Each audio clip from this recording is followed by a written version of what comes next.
All right, so I will leave time for quiz questions, but since we're in the zone and we have the momentum, let's see the other theorem. So this theorem is the principle of implicit measurement.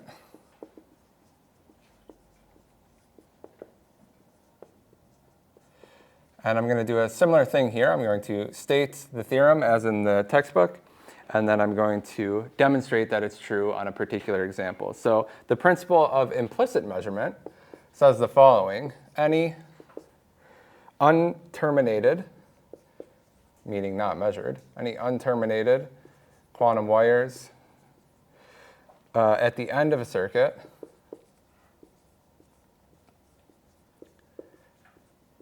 if it's the case that we have any of these, we may assume that they're measured, may assume to be measured.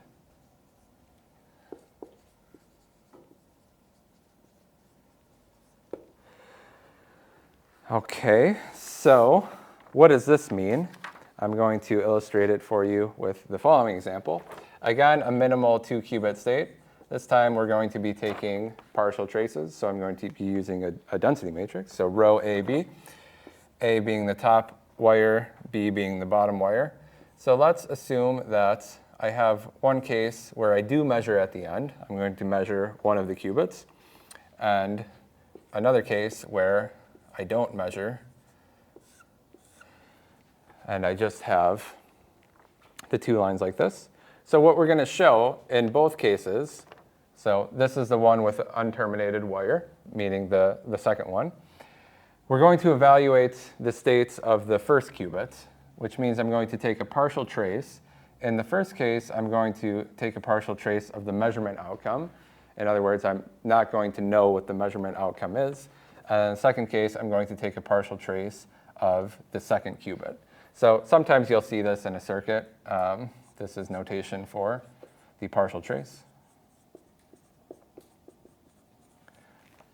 And I'll go through this a little bit quickly, but you'll be able to get the intuition and see why it's true. So let's consider this left-hand side first. We're going to measure, and we're going to assume that we throw away the measurement outcome. So what we're doing is, if we don't know the measurement outcome, then after we measure, this rho AB will be in a new state, rho AB prime. And this rho AB prime will be equal to, well, if we don't know the measurement, the best we could do is say, it's the probability that I got outcome 0 times what the state would be in 0 after we measure that. So that would be identity tensor pi 0. I'm going to use a new notation here, which I'll explain in a second, acting on the state rho AB, identity tensor pi 0. And then the same thing for measuring the one outcome, identity tensor pi 1, rho AB, identity tensor pi 1. Okay, so what are these pi 0 and pi 1s? Just simplified notation. Sometimes you'll see this. So pi 0 would be the projector onto the 0 state. Pi 1 would be the projector onto the 1 state. Saves you a little bit of writing, a bra and a cat versus just a pi. Okay, so this is what we would have, and I just missed one thing, the normalization. So remember, third postulate, after we apply the measurement operator, we also need to renormalize. For density matrices, we'll get a square roots of the probability from either side, so it'll just be the probability itself. And you'll see that this probability of 0 cancels this one, this probability of 1 cancels this one. So we're left with, this is where I'll be, I'll utilize the whiteboard. I'll just erase these in the interest of time. So we have this final state that looks like this. And then we're going to take the partial trace of this one. Okay? So we don't know what the measurement result is. We're going to throw it away. So I'm going to take the partial trace over B of this rho A B prime. That is after we did the measurement, rho A B prime. So remember the definition of the partial trace. How do I evaluate this? Well, I need to pick a basis, and then I'm tracing out the B subsystem, so it's going to be identity tensor, whatever that basis is. It's natural in this case to use the computational basis. We have computational basis projectors. So it's going to be identity tensor bra 0 on this row A, B prime, identity tensor 0, plus identity tensor 1 on this row A, B prime, identity tensor ket 1. Does everyone agree? Do you remember the definition of the partial trace? It's just like the trace, so summing with a basis, but I'm only doing on part. So which part am I doing it on? The B subsystem, the second line, second wire in the circuit. So that's where I have the basis. Everywhere else is identity. All right, so we can substitute in this row A, B prime now.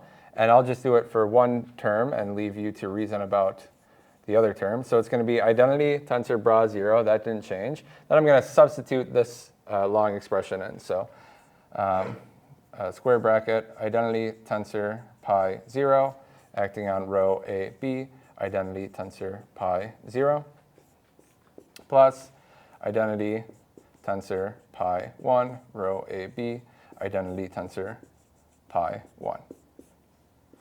And then on the right-hand side, I still have the last identity tensor ket 0, identity tensor ket 0 in this case.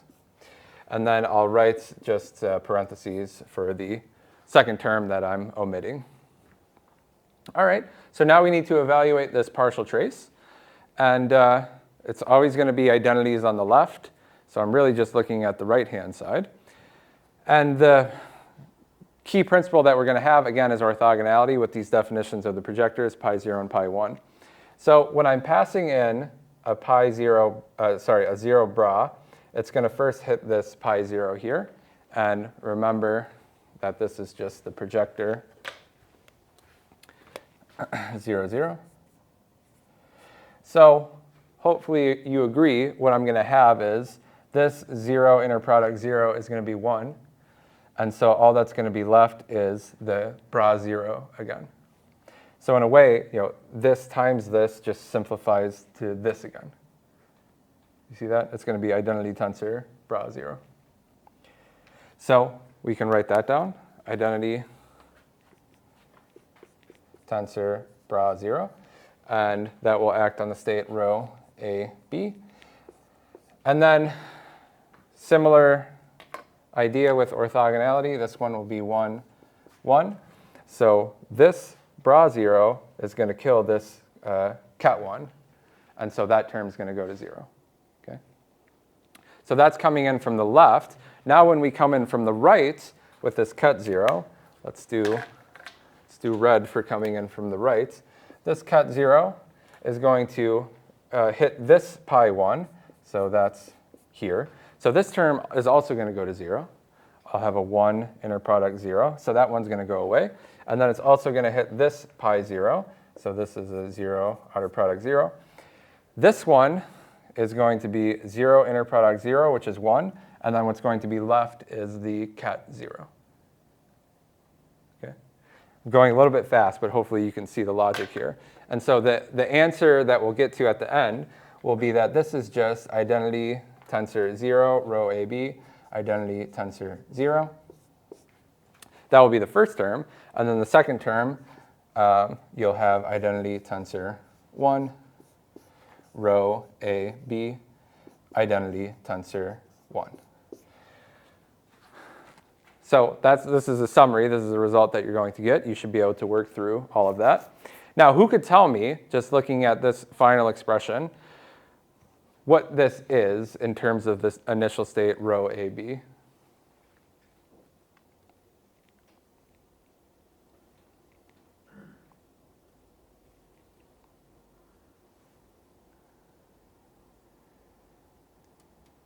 One of our favorite operations that we can do to a bipartite quantum state, row AB.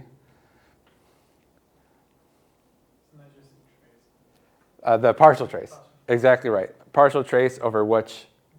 Over B. Exactly right. So this, hopefully you agree, is exactly the partial trace over B of row AB. And that's exactly what we did in this circuit. The state here is just row A, which is the partial trace over B of row AB. So therefore, the right-hand side and the left-hand side are indeed equal. This is the principle of implicit measurement. if we didn't measure, we could have assumed that we did, and we would have gotten the same reduced density matrix. This rho A is also the trace over B of rho A B, as we just showed.